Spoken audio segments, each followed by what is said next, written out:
Hello friends, welcome to my channel. मेरा नाम विश्वास है और आप निफ्टी का एनालिसिस करेंगे कल के लिए, जो कि है 6 फरवरी 2023। पिछले काफ़ी कुछ दिनों से मैं थोड़ा बिजी था और मैं टाइम नहीं दे पा रहा था वीडियोस में बिल्कुल भी। उस वजह से कुछ काफ़ी दिनों से वीडियोस मैंने पोस्ट नहीं किए। लेकिन मैं आपसे कोशिश करूंगा कि डेली बेसिस पे आपको वीडियोस मिले, जो भी मेरा एनालिसिस है वो आपको समझ में आए और आपका कुछ ना कुछ उसमें से हेल्प हो, यही मेरी कोशिश रहेगी। सबसे पहले देखिए, हम बहुत टाइम से थोड़ा मार्केट से दूर रहे हैं, हम लोग अपना हमारा कोई डिस्कशन रहा नहीं है। इसलिए मैं आपको थोड़ा सा वापस उसमें लेके जाता हूँ कि देखिए क्या है सिचुएशन अभी मार्केट में हमें दिखाई दे रही है। तो अभी हम जब देख रहे हैं मार्केट ने लगभग लगभग 19,000 जो है कि पास में आने के बाद में 19,000 को ना टेस्ट करते हुए मार्केट टच ना करते हुए मार्केट यहाँ से जो है एक डाउन ट्रेंड में हमें नज़र आ रहा है। यहाँ से मार्केट जो है डाउन ट्रेंड बनाता हुआ नज़र आ रहा है और कंटिन्यूसली मार्केट जो है सिचुएशन जो बन रही है मार्केट में वो थोड़ी सी नेगेटिव नज़र आ रही है। लेकिन हमारे लिए ट्रेड अपॉर्चुनिटीज़ कैसे हो सकती हैं, हम क्या प्लान कर सकते हैं, वो हम आगे समझेंगे। देखिए, सबसे पहले मैं बड़े टाइम फ्रेम पे इसलिए आया हूँ क्योंकि हमेशा देखिए आपको प्रिपरेशन अच्छी रखनी है। कभी भी आपको अगर मार्केट को सेंटिमेंट्स को सारी चीज़ों को समझना है तो आपको बड़े टाइम फ्रेम में मार्केट को देखना बहुत ज़रूरी है, जिससे कि आपको एक ओवरव्यू लगे कि हाँ एक्चुअल में जो हम प्लान कर रहे हैं क्या वो सही है। शॉर्ट टर्म में भले ही हम बुलिश प्लान कर रहे हो, लॉन्ग टर्म में मार्केट नेगेटिव है, ये हमारे माइंड में होना चाहिए। कई बार क्या होता है फ्रेंड्स कि हम एक व्यू देखते हैं, जैसे छोटे टाइम फ्रेम में देखते हैं कि मार्केट बढ़ रहा है, लेकिन हम ये भूल जाते हैं कि बड़ा टाइम फ्रेम ये बोलता है कि मार्केट ट्रेंड अभी भी नेगेटिव है। और हम क्या करते हैं कि हम अपनी ही उसमें धुन में रहते हैं कि नहीं यहाँ से भी मार्केट ऊपर ही जाएगा। लेकिन जब वो पॉइंट आता है जहाँ पे जो हमारा मेजर ट्रेंड है वो उसका रेजिस्टेंस आ रहा है, वहाँ पे हम उसको भूल जाते हैं और वहाँ से मार्केट में तेज़ी से फॉल आता है और हमारा जितना पैसा कमाया हो वो तो लेके जाते जाता है और हमारी कैपिटल भी ले जाता है। ये कई लोगों के साथ में ये सिनेरियो होता है। क्यों? क्योंकि हम बड़े टाइम फ्रेम को इग्नोर कर देते हैं। तो इसीलिए हमें ध्यान रखना है कि हमें बड़े टाइम फ्रेम में क्या हो रहा है, हमेशा ध्यान रखना है कि मार्केट क्या सिचुएशन क्रिएट कर रहा है, कहाँ से मार्केट मुड़ा है, कौन से मेजर पॉइंट्स हैं ऐसे जहाँ से मार्केट टर्न अराउंड कर सकता है। चलिए, तो हमने इसीलिए बड़े टाइम फ्रेम में आपको मैं आपको लेके आया हूँ डे चार्ट पे। डे चार्ट पे देखिए, जब ये पॉइंट यहाँ से मार्केट में सेलिंग स्टार्ट हुई, मार्केट में यहाँ से बायर्स ने थोड़ा ट्राई किया, लेकिन स्टिल मार्केट इस रेंज को भी ऊपर की तरफ ब्रेक नहीं कर पाया और मार्केट फर्दर नीचे की तरफ आने के बाद में मार्केट ने इस पॉइंट को ब्रेक कर दिया। तो ये जब स्विंग यहाँ से ब्रेक हो गया तो ये जो एरिया हो गया हमारे लिए इंपॉर्टेंट हो गया, क्योंकि देखिए यहाँ से एक कन्फर्मेशन मिल गया। हम बोलते हैं ना कि इंडिकेशन, तो आप इंडिकेटर्स यूज़ करते होंगे ना, इंडिकेटर्स यूज़ करते हैं, है ना, इंडिकेटर्स यूज़ करते हैं तो उसका क्या मतलब होता है, हमें एक इंडिकेशन मिलता है कि मार्केट पॉजिटिव है, नेगेटिव है, ये है वो है, बाय करना है, सेल करना है। उसी प्रकार से ये नेचुरल इंडिकेशन है। देखिए, एक स्विंग हुआ प्राइस एक्शन में, उसके बाद में एक स्विंग लो बनते हुए और मार्केट जो है हायर लो बनते हुए मार्केट ने इसको नीचे की तरफ ब्रेक कर दिया। तो यहीं पे ही हमें एक इंडिकेशंस मिल गया कि मार्केट अब यहाँ से नेगेटिव है। ठीक है, अब यहाँ पे जो भी स्ट्रेटेजी बनेगी वो सेल ऑन राइज की बनेगी, है ना। सेल ऑन राइज की स्ट्रेटेजी पे काम होना स्टार्ट हो जाएगा। अब यहाँ पे बहुत कुछ दिनों तक मार्केट यहाँ पे अटका रहा, देखिए 1 2 3 4 दिन मार्केट यहाँ पे अटका रहा। उसके बाद में मार्केट में नीचे की तरफ ब्रेक डाउन हुआ और मार्केट ने नया लो क्रिएट कर दिया। ये सारी सिचुएशन होती है। यहाँ पे तो कोई ना अडानी था ना कुछ था, ठीक है ना, लेकिन हुआ तो वैसा ही जैसा मार्केट स्ट्रक्चर ने बताया। तो हमें ये सारी चीज़ें ध्यान में रखनी है। आगे क्या हुआ मार्केट में, यहाँ पे बायर्स ने जब जैसी मार्केट इस रेंज पे आया 17,800 के आसपास, क्योंकि एक इंपॉर्टेंट एरिया था, यहाँ से मार्केट में बायर्स ने फिर ट्राई किया, लेकिन स्टिल मार्केट जो है इसके ऊपर 18,250 टू 300 के आसपास मार्केट जो है रेजिस्टेंस फेस करने लग गया। यहाँ से मार्केट फिर टेस्ट करने के लिए नीचे आया, यहाँ बायर्स ने फिर ट्राई किया, लेकिन स्टिल जो है यहाँ से मार्केट ऊपर की तरफ ज़्यादा सस्टेन न कर पाया और यहाँ से फिर अगेन जो है सेल ऑफ आया और ये ब्रेक हो गया। अब क्या हुआ है, सेम सिनेरियो जो यहाँ पे मैंने आपको सिनेरियो बताया, यही सिनेरियो यहाँ पे बन रहा है। अब यहाँ पे क्या हुआ है कि एक लो ब्रेक होने के बाद में अब मार्केट यहाँ पे जो है मार्केट अटका हुआ आपको नज़र आ रहा है। अब ये यहाँ पे दोनों कंडीशन बनती है, क्या यहाँ पे बुल्स है ना, अगर या यहाँ पे बियर्स है, तो आपको नहीं पता कि अभी यहाँ पे किसका बोलबाला है ना। अभी हमें यहाँ पे नहीं पता कि यहाँ पे किसकी पोजीशंस बन रही है। ये हम सिर्फ एक देख रहे हैं कि हाँ यहाँ से सेलिंग आई, यहाँ से अभी बाइंग आई है, लेकिन कितनी सस्टेन करती है ये हमें आगे पता चलेगा। अभी हमें कैसे प्लान करना है वो मैं आपको आगे बताऊँगा। फिलहाल जो हमें दिखाई दे रहा है मैं आपको बता रहा हूँ। तो सिचुएशन क्या हो सकती है, फिलहाल इसको मैं डिलीट कर देता हूँ। सिचुएशन ये हो सकती है कि मार्केट ने इस रेंज को जैसे ही ब्रेक किया, इसके बाद में मार्केट यहाँ पे फिर जो है कंसोलिडेट कर रहा है एक तरीके से। अब यहाँ से मार्केट फर्दर राइटिंग के बाद में नीचे की तरफ जा सकता है और इस के अलावा मार्केट ऊपर की तरफ जा सकता है, लेकिन उसके लिए मार्केट को कम से कम इस रेंज को ब्रेक करना पड़ेगा। इस रेंज को मार्केट जब ब्रेक करेगा, इसके ऊपर निकल जाएगा यहाँ से, तब हम प्रॉपर बुलिश इसका व्यू देख सकते हैं। यहाँ से आप एक ट्रेंड लाइन बनाते हुए आएंगे तो आपको एक ट्रेंड लाइन ऐसी बनती हुई नजर आएगी। तो ये ट्रेंड लाइन जब ब्रेक हो जाएगी और साथ ही साथ एक स्विंग ब्रेक हो जाएगा, तो यहाँ पे हमें सेम इंडिकेटर का काम जो करेगा, है ना, अपना ये काम करेगा कि हाँ, यहाँ से जो है अब बुलिश जो है मार्केट हम देख सकते हैं। तो हम अब बाय ऑन डिप्स की कहानी देखेंगे। स्टिल अभी जो सिचुएशन बन रही है उसके हिसाब से हमारा सेल ऑन राइज का सिनेरियो चल रहा है। चलिए, अब ये बड़े टाइम फ्रेम की हुई बात। अब हम आ जाते हैं छोटे टाइम फ्रेम में, इसको कर देते हैं डिलीट। अब हम जो ट्रेड जो लेते हैं, हम हमेशा 5 मिनट की टाइम फ्रेम पे ट्रेड लेते हैं। तो हम अब क्या करेंगे, वापस से 5 मिनट के टाइम फ्रेम पे हम इसको देखते हैं। तो 5 मिनट के टाइम फ्रेम पे आ जाते हैं फटाक से। 5 मिनट की टाइम फ्रेम हमें क्या सजेस्ट करता है, देखिए मैं आपको जो बता रहा था वही सेम सिनेरियो यहाँ पे आपको नज़र आएगा।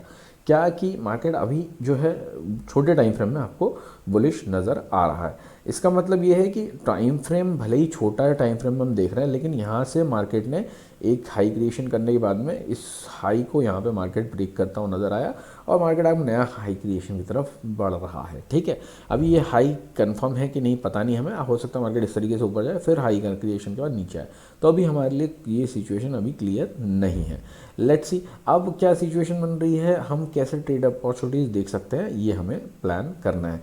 देखिए, आप अगर ध्यान से देखेंगे तो आपको ये समझ में आएगा कि यहाँ पे मैंने आपको बताया ना कि मार्केट यहाँ पे अभी एक रेंज में मार्केट अभी दिखाई दे रहा है। वो रेंज का अप साइड ये है और डाउन साइड जो है वो ये है। ठीक है, इसको हम थोड़ा सा और ऊपर की तरफ ले जा सकते हैं इस रेंज को। इसको मैं थोड़ा सा यहाँ से यहाँ तक ले आता हूँ। ठीक है ना, ये अप्रॉक्स 400 का 17,400 का लेवल है और ये ऊपर 17,900 या 17,000 18,000 ही आप माने इसको, 18,000 के आसपास का ये लेवल आपके लिए बहुत ही इंपॉर्टेंट है। अब क्या सिचुएशन बन रही है कि मार्केट इसके बीच में, है ना, ये वाला रेंज, इसका जो सेंटर पॉइंट यहाँ पे आपको नज़र आ रहा है रेजिस्टेंस का, ये यहाँ कहीं दिखाई दे रहा है 700 के आसपास का। उसके बाद में हमें क्या करना है, यहाँ से एक ट्रेंड लाइन बनती हुई नज़र आ रही है। अगर आप देखेंगे ध्यान से तो ये पॉइंट पे मार्केट ने सपोर्ट, यहाँ पे मार्केट को, सॉरी, ये पॉइंट से लेकर यहाँ तक का हम इस तरीके से ड्रॉ करेंगे तो यहाँ पे मार्केट को हमें सपोर्ट देखने को मिला है। ठीक है, इसी के साथ साथ हम इस रेंज को यहाँ से भी अगर देखें तो यहाँ से हमें एक रेजिस्टेंस की लाइन नज़र आएगी कि यहाँ पे हमें एक रेजिस्टेंस देखने को मिल रहा है। अब देखिए, आपको कितना सिंपल सिनेरियो मैंने बना के दिया है, हम कहाँ हैं और मार्केट में क्या चीज़ हो रही है, हमारी प्रायोरिटी क्या होनी चाहिए। देखिए, हम अभी फ़िलहाल जो है मार्केट, अभी हमारे पास में बुलिश कन्फर्मेशन नहीं है, शॉर्ट टर्म में हम बुलिश हैं, लॉन्ग टर्म में हम बेयरिश हैं।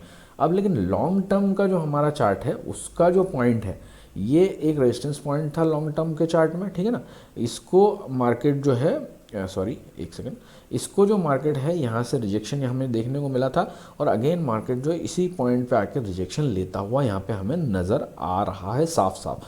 अब इसमें दो कंडीशन बनेंगी, क्या, या तो मार्केट यहाँ से सीधा नीचे की तरफ आएगा सपोर्ट लेने के लिए वापस और इस रेंज के आसपास में मार्केट इसको टेस्ट करेगा। ठीक, यहाँ से वापस सपोर्ट लेगा और ऊपर इसको ब्रेक करते हुए ऊपर की तरफ निकलेगा, एक ये सिनेरियो बनता है। या मार्केट यहाँ से नीचे की तरफ आके इसको नीचे की तरफ ब्रेक करके नीचे की तरफ ही चला जाएगा। तो यहाँ पे हमारे लिए बहुत ही एक इम्पॉर्टेंट एरिया बन रहा है। मतलब हमें क्या कन्फ्यूजन है कि मार्केट क्या या इसको क्रॉस कर सकता है या मार्केट इस रेंज को नीचे की तरफ क्रॉस कर सकता है। तो अभी मार्केट इस दुविधा में, ये दुविधा आपको देखिए, हम इस दुविधा में हैं तो मार्केट थोड़ा सा इनडिसीजन टाइप की सिचुएशन में, यहाँ पे अभी क्लैरिटी नहीं है कि क्या मार्केट में एक अप मूव देखने को मिल सकता है या डाउन मूव, दोनों की कंडीशन यहाँ पे बन रही है। हम अब बार ऑप्शन चेन में भी देखते हैं कि क्या सिचुएशन बन रही है। आज से मैं आपको ऑप्शन चेन के बारे में भी थोड़ा बहुत बताना स्टार्ट करूँगा। ऑप्शन चेन में भी हम पोजिशंस को एक बार वेरीफाई करेंगे कि क्या हो रही है। देखिए, ऑप्शन चेन में हमें क्या नज़र आ रहा है कि जो 17,850 के आसपास जो है हमारा मार्केट जो है क्लोज, 17,850 जो है, यहाँ पे अगर आप देखेंगे राइटिंग पुट साइड में, देखिए आप यहाँ पे राइटिंग है ना, हमें देखना है सपोर्ट हमारा कहाँ मेजर है। सपोर्ट मेजर आपको देखिए कहाँ नज़र आ रहा है, 17,700 के आसपास में, यहाँ दिख रहा है। ये जो एरिया है ये आपको एक अच्छा सपोर्ट के लिए नज़र आ रहा है, कितना है ना, यहाँ से 850 से 700 दूर है थोड़ा सा, ठीक है। यहीं पे आप अगर देखेंगे कॉल साइड में, है ना, तो हमारा ये जो है एक अच्छा सपोर्ट यहाँ पे हमें नज़र आ रहा है, बल्कि ये रेजिस्टेंस नज़र आ रहा है, लेकिन रेजिस्टेंस बहुत ज़्यादा स्ट्रॉन्ग नहीं है, बट ठीक है, फिर भी कंपेरेटिवली अच्छा एक रेजिस्टेंस यहाँ पे हमें देखने को मिल रहा है 18,000 पे, ये वाली जगह पे। तो अगर आप देखेंगे तो कितना दूर दूर जो है यहाँ पे पोजीशन बनी है, दैट मीन्स कि स्टिल जो है यहाँ पे कन्फ्यूजन की स्थिति इनके राइटिंग में भी हमें नज़र आ रही है कि मार्केट इस जाने का स्कोप ऊपर तरफ में है या नीचे की तरफ, दोनों तरफ की पोजीशंस यहाँ पे बन रही है। तो ये हमें एक, देखिए मैं आपको जब जैसे बताऊँ चार्ट पे हमने ये सारी चीज़ें देखी, ऑप्शन चेन पे भी हमें वही चीज़ें नज़र आएंगी, क्योंकि देखिए चेन, ऑप्शन चेन और ये सारी चीज़ें जो हैं ये एक, हम इस पर 100% ऑथेंटिक इसको नहीं मान सकते, क्योंकि इसमें बहुत सारी चीज़ें हैं। खास तौर पे ऑप्शंस में क्या होता है, एक ही पोजीशन में बायर सेलर दोनों होते हैं, और हमें ये जस्टिफाई करना कि यहाँ पे किसका बोलबाला है हमें बहुत डिफिकल्ट होता है। इसमें डेटा में से छोटे छोटे पॉइंट्स निकालने के बाद में हमारे पास में एक एनालिसिस आता है कि हाँ ये सिचुएशन बन रही है तो क्या हो सकता है। एक हम इसको सिर्फ इंडिकेटर की तरह ही यूज़ कर सकते हैं कि हाँ ऑप्शन चेन जो है ये हमें ये बता रही है कि हाँ ऐसी सिचुएशन यहाँ पे बन रही है। तो हमारे लिए 17,700 का पॉइंट बहुत इंपॉर्टेंट हो जाता है, साथ ही 18,000 का पॉइंट हमारे लिए बहुत इंपॉर्टेंट हो जाता है इन दोनों कंडीशन के हिसाब से। तो इसके नीचे बियरिश, इसके ऊपर बुलिश, ये सिचुएशन हमें अभी फ़िलहाल नज़र आती है। और इसके बीच में अगर मार्केट चलता रहे दैट मीन्स कि मार्केट को कहीं नहीं जाना है ना, इस तरीके से मार्केट चलता रहेगा। चलिए, तो अभी फ़िलहाल जो हमें मेजर रेजिस्टेंस है 18,000 पे और 17,700 पे एक सपोर्ट नज़र आ रहा है। तो अब हम चार्ट पे वापस आ जाते हैं। चार्ट से हमें सारी चीज़ों को वेरीफाई करना बहुत ज़रूरी है। चार्ट पे हमें क्या दिख रहा है, देखिए 17,700, ठीक है ना, मार्केट मैंने आपको अभी ऑप्शन चेन में भी हमने ये देखा कि 17,700 एक इंपॉर्टेंट सपोर्ट एरिया है। तो क्या हो सकता है, मार्केट यहाँ से आए और यहाँ से सपोर्ट ले, सॉरी यहाँ से आए और यहाँ से एक सपोर्ट ले इस जगह के आसपास 17,720, 720 इसके आसपास, 729, 730, और मार्केट यहाँ से ऊपर की तरफ निकल जाए।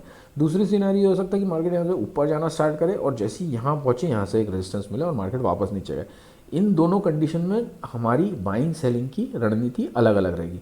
कैसे रहेगी, देखिए एक जो ये वाली रेंज है, मार्केट एक बार इसको क्रॉस करता है तो हमें देखना ज़रूरी रहेगा कि मार्केट किस तरीके से यहाँ पर रिएक्ट कर रहा है। क्या मार्केट इसके ऊपर जो है सस्टेन कर पा रहा है, नहीं कर पा रहा है, या यहाँ पे आके डबल टॉप बना रहा है इस जगह पे आके और मार्केट वापस नीचे की तरफ जा रहा है।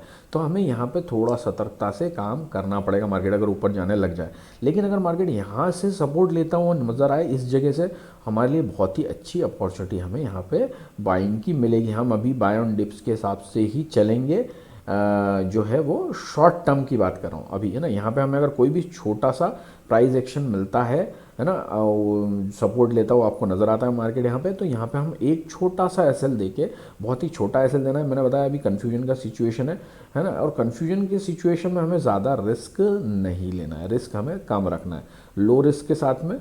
और हमें यहाँ पे एक अच्छा अगर छोटा सा एसएल मिले तो हम यहाँ पे एक पोजीशन बाय साइड की कॉल लेने की पोजीशन एक ट्राई कर सकते हैं, जो कि हमारा टारगेट जो रहेगा, पहला टारगेट यहीं तक रहेगा इसके टॉप तक, और दूसरा टारगेट हमारा 18,000 तक रहेगा, 17,950, 960 तक हम देख सकते हैं।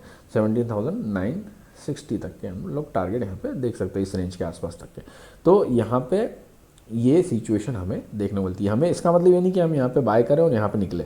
हमारा 1:2, मैंने आपको पहले ही बताया 1:3 है ना, मैं जो है हमारा एक आइडियल टारगेट है। ये आइडियल टारगेट हमें मिलता है तो हम इसको लेंगे और बस, इसके बाद में हमें नहीं देखना है कितना आता है। हाँ, अगर आप ट्रेलिंग करते हैं, जो ट्रेलिंग का तरीका मैंने बताया कैसे करना है, ट्रेलिंग मैंने आपको बताया 1:1, 1:2 और 1:3 है ना, और इस तरीके 1:4, ये हम अपनी रेंज बना लेते हैं। जैसे ही यहाँ पे 10 पॉइंट का एसएल है तो 10 पॉइंट का 1:1 है ना, फिर यहाँ से 20 पॉइंट्स, 30 पॉइंट्स और 40 पॉइंट। तो अब कैसे आपको लेना है, रुपीज़ में है ना। तो जैसे ही हमारा 10 रुपये का यहाँ प्रॉफिट हुआ, हम 1:1 पे आ चुके हैं। जैसे ही हमारा 1:2 टच करता है, जैसे ही हमारा 1:2 मतलब 20 रुपये हमने कमा लिए हैं ऑप्शन में, तो हम जैसे ही मार्केट यहाँ से वापस आके 2.1 पे आ जाएगा, यहाँ ये टच करेगा तो हम यहाँ पे एग्जिट कर लेंगे, हम उससे ज़्यादा रिस्क नहीं लेंगे क्योंकि उसका नहीं आना चाहिए। अगर मार्केट फ्लो में है तो मार्केट ऊपर ही निकल जाएगा, वापस आता है 30 पे आता है, उसके बाद में वापस नीचे आके यहाँ पे आता है तो हम यहाँ पे निकल जाएंगे, एग्जिट कर लेंगे, है ना। मार्केट ये 1:4 के बाद 40 रुपीज़ पे आ जाता है और फिर 30 पे आता है तो हम 30 पे निकल जाएंगे। इस तरीके से आप ट्रेडिंग कर सकते हैं, इससे ज़्यादा नहीं, है ना। और हमेशा इसमें बिल्कुल स्ट्रिक्ट रखना है कि जैसे ही ये वाला टच करने के बाद मार्केट इसको टच कर ले तो आपको एग्जिट करना है, वेट करना नहीं है।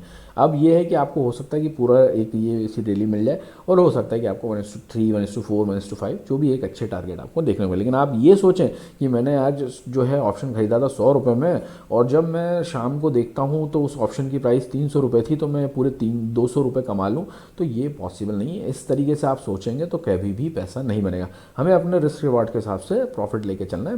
मार्केट डेली खुलने वाला है, डेली चलने वाला है, हमें डेली अपॉर्चुनिटीज़ मिलेंगी। हम अपने फंडे में एक मेन फंडा आप लिख लीजिए, इसमें काम जो करता है वो चलता है slow and steady win the race, ठीक है ना। ये एक गोल्डन रूल है, इसमें ये समझने में बहुत टाइम लगता है। इसमें जो है फास्ट एंड फ्यूरियस वाली सिचुएशन काम नहीं करेगी, इसमें सिर्फ आपको slow and steady win the race वाली सिचुएशन ही आपको पैसे कमा के दे सकती है। इसलिए हमेशा ध्यान में रखिए, slow and steady win the race अपने दिमाग में रखिए, आराम से जो आपको अच्छी अपॉर्चुनिटीज़ मिलती है उस पर हमेशा ट्राई कीजिए। अब नेगेटिव सिनेरियो में क्या हो सकता है ये भी देख लेते हैं। यहाँ पे हम एक बाइंग पोजीशन देख सकते हैं। मार्केट अगर 17,700 के नीचे 17,700 को नीचे की तरफ ब्रेक कर देता है और इस ट्रेंड लाइन को नीचे की तरफ ब्रेक कर देता है, तब हम कोई भी अप मूव पे फिर सेल ऑन राइज पे आ जाएंगे वापस से, है ना। अभी हम बाय ऑन डिप्स पे जब तक ये मार्केट इस रेंज को ब्रेक करके नीचे नहीं आया था, इस रेंज को ब्रेक करने के बाद में एटलीस्ट इस रेंज के नीचे आ जाए, 17,680 के नीचे आ जाए मार्केट, है ना, और सस्टेन कर ले यहाँ पे, और उसके नीचे फर्दर और जाने के बाद में ऊपर आए तो बहुत ही अच्छा है। जो भी अप मूव आएगा और जो भी हमें वहाँ पे नेगेटिव प्राइस एक्शन नज़र आएगा, वहाँ पे हम एक शॉर्टिंग अपॉर्चुनिटी देख सकते हैं। टारगेट जो है फिर अगेन हमारा 17,400 तक के हमें फिर से देखने को मिल सकते हैं। तो कल के लिए इतना ही हमें समझ में आता है। एक बार हम आज से जो मैंने चालू किया है कि FIAs का भी आपको मैं डेटा बताना स्टार्ट करूँगा। मैं आपको एक इसके थ्रू बताता हूँ। मैंने एक डायग्राम बनाया, ग्राफिकल एक वो बनाया हुआ है, जिसको मैं यूज़ करता हूँ, उसी के थ्रू मैं आपको बताता हूँ कि इसमें क्या हमें नज़र आता है। तो अभी अगर हम देखेंगे यहाँ पे एक मिनट, इसको मैं कलर चेंज कर लेता हूँ जिससे कि आपको समझ में आए। तो अभी हमें देखिए क्या इंडेक्स फ्यूचर की हम बात कर लेते हैं। सबसे पहले इंडेक्स फ्यूचर में हमें क्या दिख रहा है कि जो रिटेलर्स हैं, क्लाइंट्स, जिसको हम क्लाइंट्स बोलते हैं, हम जैसे लोग जो हैं अभी जो है बियरिश हैं, ठीक है। जो DIAs हैं वो बिल्कुल न्यूट्रल ही के लगभग है। FIAs जो हैं वो बुलिश हैं, है ना, ये बुलिश हैं। और प्रोज जो कि प्रोफेशनल ट्रेडर्स बोल लीजिए, प्रो डेस्क बोल लीजिए, आप जो भी बोल सकते हैं, स्मार्ट मनी बोल लीजिए, ये लोग जो है ये नियरली बुलिश साइड में। स्टॉक फ्यूचर्स, ये इंडेक्स फ्यूचर्स की बात करें हमने, स्टॉक फ्यूचर्स में देखें तो इसमें भी DIAs बुलिश नज़र आ रहे हैं, स्टॉक फ्यूचर में FIAs भी बुलिश नज़र आ रहे हैं। अगेन यहाँ पे रिटेलर्स जो है बियरिश हैं और प्रोज भी थोड़े से बियरिश हैं, ठीक है ना, प्रोफेशनल्स। क्लाइंट्स जो हैं यहाँ पे थोड़ा सा बुलिश नज़र आ रहे हैं स्टॉक्स के कॉल में, है ना। स्टॉक के कॉल में ये स्टॉक फ्यूचर था, ये स्टॉक कॉल था। अगेन रिपीट कर दूंगा मैं, यहाँ पे DIAs जो है यहाँ पे नेगेटिव हैं, FIAs यहाँ पे न्यूट्रल लगभग हैं, न्यूट्रल टू बुलिश, और प्रोज जो हैं यहाँ पे बुलिश नज़र आ रहे हैं। यहाँ पे इंडेक्स कॉल में आ जाते हैं हम। इंडेक्स कॉल में क्या हो रहा है, जो रिटेलर्स हैं वो बियरिश हैं, है ना, ये बियरिश हैं, और DIAs न्यूट्रल हैं, FIAs भी लगभग थोड़े से बियरिश ही हैं, है ना। और प्रोफेशनल ट्रेडर्स जो प्रो डेस्क बोल सकते हैं वो हैं यहाँ पे बुलिश, ठीक है। क्लाइंट्स अगेन बियरिश, है ना, यहाँ पे, और FIAs यहाँ पे bullish, pros professional bullish. Index put की बात करें, स्टॉक पुट में हम देखेंगे तो क्लाइंट्स बियरिश, ये सब न्यूट्रल, और प्रोज जो है बुलिश। तो ये जो आपको डेटा मिल रहा है, अगेन मैं आपको रिपीट कर देता हूँ। देखिए ये इंडेक्स फ्यूचर्स हैं, फ्यूचर्स के अंदर इंडेक्स फ्यूचर्स में FIAs थोड़े से बुलिश नज़र आ रहे हैं और प्रोफेशनल ट्रेडर्स भी बुलिश नज़र आ रहे हैं। बाकी DIAs और क्लाइंट्स जो हैं, क्लाइंट्स मीन्स रिटेलर्स जो हैं, ये नेगेटिव दिख रहे हैं। स्टॉक फ्यूचर में भी FIAs बुलिश हैं, ठीक है, ये बुलिश सिनेरियो दिखा रहा है इनका, है ना। यहाँ पे DIAs भी बुलिश नज़र आ रहे हैं स्टॉक के फ्यूचर्स में, और प्रोफेशनल ट्रेडर्स और यहाँ पे रिटेलर्स जो है थोड़े से बियरिश नज़र आ रहे हैं। यहाँ पे रिटेलर्स न्यूट्रल हैं, DIAs बियरिश हैं। स्टॉक कॉल में, स्टॉक के जो कॉल्स हैं उसमें यहाँ पे FIAs जो हैं न्यूट्रल ही नज़र आ रहे हैं, थोड़ा सा न्यूट्रल टू बुलिश, और प्रोफेशनल प्रोडक्ट्स जो हैं वो जो है यहाँ पे बुलिश नज़र आ रहे हैं। और स्टॉक के पुट में भी यहाँ पे बुलिश नज़र आ रहा है प्रोफेशनल, बाकी सब न्यूट्रल है, क्लाइंट्स जो है वो बेयरिश ही है।